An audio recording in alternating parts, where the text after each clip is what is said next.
came across this AOC tweet from November the 6th. I saw here on I don't know what republicworld.com is. I have no idea what they are, but the tweet's legit, so that's all that matters. But I just didn't see this tweet. She says, is anyone archiving these Trump sycophants for when they try to downplay or deny their complicity in the future? I foresee decent probability of many deleted tweets, writings, photos in the future, which she's completely correct. And it's already begun. I mean, of course you've got Fox News is slowly stepping away, baby stepping away. Laura Ingram's even baby stepping away. They're all still kind of being like, well, he was cheated, but, Biden won, so blah, blah. It's coming. And so she's right. But should these people be held responsible, really, for, being the sycophants that they are and pushing for this complete nonsense narratives about certain things and election fraud? And the election fraud, this part is just one of the many things that's happened over the 4 years that these people have helped Trump and his base go, push. And I really do think that these people need to be held accountable. I'm not saying that, when I say being held accountable, I mean that when Kayleigh McEnany or McEnemy or whatever the hell she's called, when she leaves that job, she should not be able to get another job. It should be tough for her to become a secretary at that point. That's what I mean by being held responsible. When you do these things, this is, you follow these crazy leaders, fascist leaders like Trump and these right-wingers, and you think that you're just going to come out of this and act like it's just another election, and nope, we're done with decorum and niceties and all that. I really think that these people need to be held, their feet to the fire. And the most pathetic of them all really is one guy, and I can't help but follow this guy because he's just like he's a treasure trove of ignorance, and he's so easily debunked on a lot of his stuff, but yet he comes across like he's an intellectual. His name's Dinesh D'Souza. I'm sure you've heard of him. He actually was arrested and is a felon. Donald Trump pardoned him. It was a campaign finance fraud, and he was busted, sent to prison. Since Trump has pardoned him, he has went all in. Man, I don't even know how this guy talks because he's got Trump's covfefe in his mouth all the time, 24/7. And Trump could fart, and Dinesh will very intelligently tell you exactly how it smelled. And this guy is he's up his ass. And if you look through his Twitter feed every day, he is just, it's just blindly, just blind following of Donald Trump. It doesn't matter what Trump says or does, he's going to follow him. He's going to do it. And let's see it looks like maybe now, he says 3 hours ago, that whatever happens in this election, he knows what's going to happen in this election. Has a real but narrow path to victory, a path made narrower by the fact that it is a clock ticking. The burden of proof is on our side to make the case.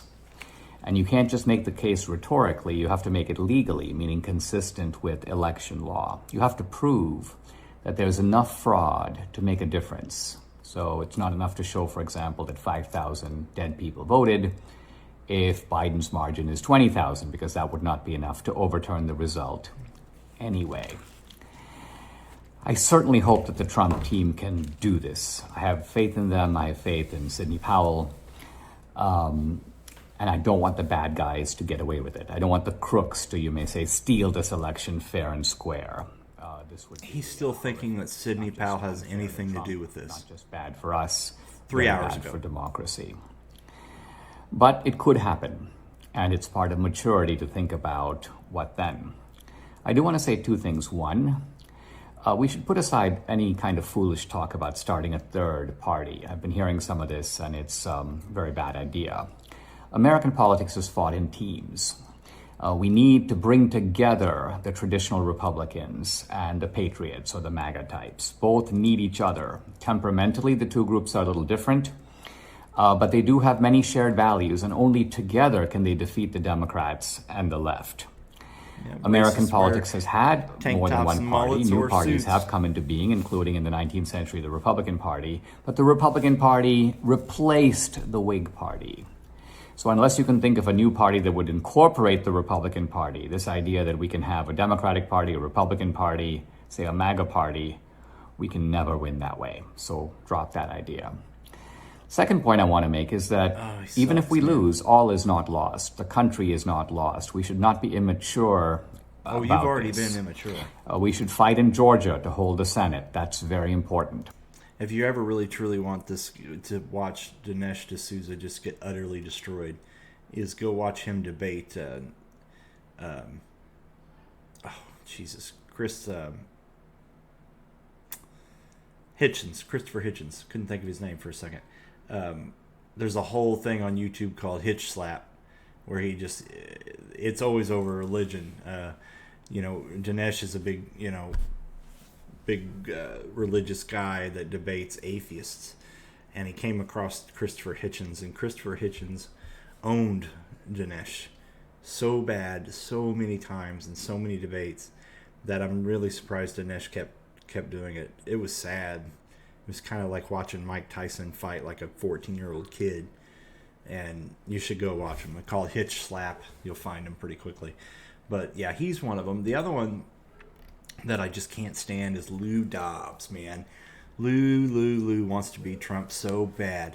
And he's even got the hair. He's going orange, it looks like. And this guy, if you listen to this guy talk, man, there is nothing Donald Trump would do or say that this guy wouldn't eat up. And he just pathetic. Still talking about Sidney Powell like this has anything. Yeah, he's having her on a show, of course. Of course he is. Clown ass mothers. What are you guys going to do, man, when Trump's gone? Are you going to latch on to somebody else, like I said in my other video? Are you going to latch on to some other crazy person like Tom Cotton? Or, one of these other Matt Gaetz? Or, who's MAGA going to get now, But whoever it is, you've got a big line of ass kissers ready to smooch it up. And then Stuart Varney. Oh, man. Stuart and that accent, buddy. That smarmy ass. He is the worst.